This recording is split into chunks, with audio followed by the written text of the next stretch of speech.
Hai semuanya, Assalamualaikum warahmatullahi wabarakatuh. Perkenalkan, saya Talita Nursada dan rekan saya Sidan Rozak dan Nurrahma Alia. Kami dari Rombel Mahabharata 4, mata kuliah Teori Sastra, Prodi Pendidikan Bahasa dan Sastra Jawa, Universitas Negeri Semarang. Di sini kami akan menjelaskan tentang pendekatan feminisme dan pendekatan pasca kolonial dalam teori sastra. Untuk pembahasan yang akan kami bahas atau kita bahas, untuk yang pertama yaitu definisi pendekatan feminisme, yang kedua sejarah pendekatan feminisme, yang ketiga definisi pendekatan pasca kolonial, dan yang keempat yaitu sejarah pendekatan pasca kolonial. Untuk yang pertama yaitu definisi pendekatan feminisme. Feminisme. Pendekatan feminisme merupakan pendekatan yang objeknya berfokus pada suatu citra perempuan dalam suatu karya sastra.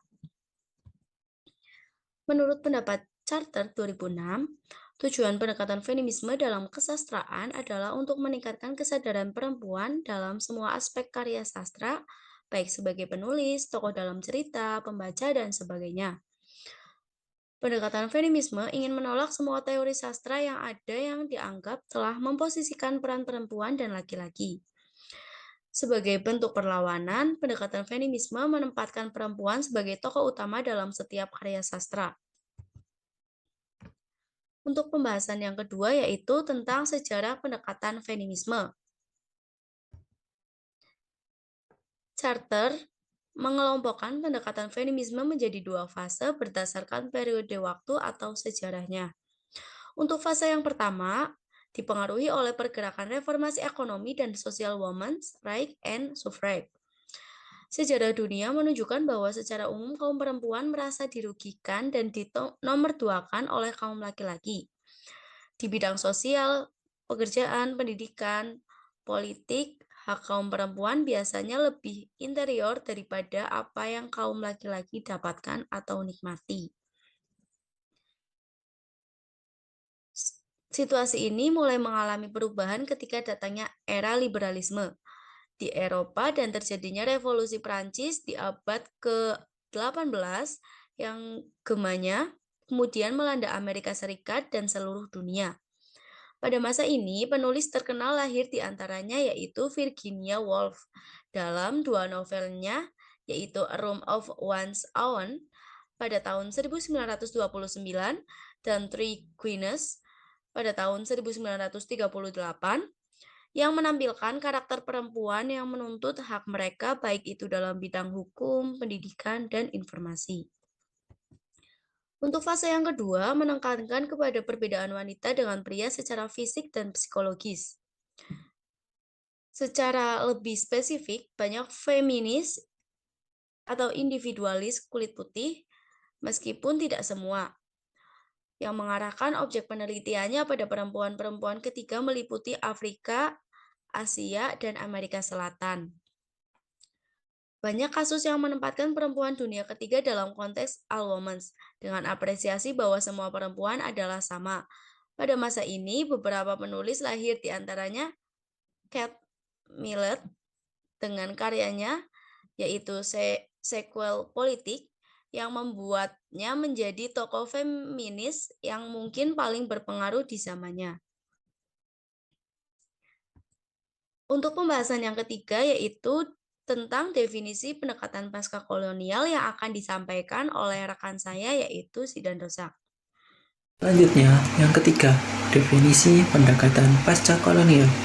Pasca kolonial atau pasca kolonialisme bisa didefinisikan sebagai sebuah pendekatan dalam analisis sastra yang memfokuskan pada karya sastra yang ditulis dalam bahasa Inggris yang dahulu pernah menjadi jajahan bangsa Inggris atau Eropa. Pasca kolonial ini mengacu pada tiga hal. Yang pertama, periode berakhirnya kolonialisme dunia. Yang kedua, semua tulisan berkaitan dengan pengalaman kolonial. Yang ketiga, teori yang digunakan untuk mengatasi problematika pasca kolonial. Selanjutnya, teori pasca kolonial. Menurut Frank, Teori pasca kolonial adalah seperangkat pernyataan mengenai kondisi dan kecenderungan masyarakat yang terjajah dan pernah terjajah. Sedangkan menurut Frantz Fanon, teori pasca kolonial melihat dampak psikologis dan sosiologis kolonialisasi. Teori ini menganalisis berbagai gejala kultural, yaitu sejarah, politik, ekonomi, sastra, dan sebagainya yang terjadi di negara bekas koloni Eropa modern. Hari ini saya akan menjelaskan tentang sejarah pendekatan pasca kolonial. Sejarah mencatat banyak sumber tentang gerakan perempuan dalam memperjuangkan haknya. Tetapi yang paling sering menjadi acuan adalah gerakan yang berkembang di abad 15 sampai 18 Masehi di Eropa. Pergerakan paling pertama ditemukan oleh Christine de Pizan yang menulis mengenai ketidakadilan yang diterima perempuan. Selanjutnya pada abad ke-18, pergerakan yang cukup signifikan mulai tumbuh.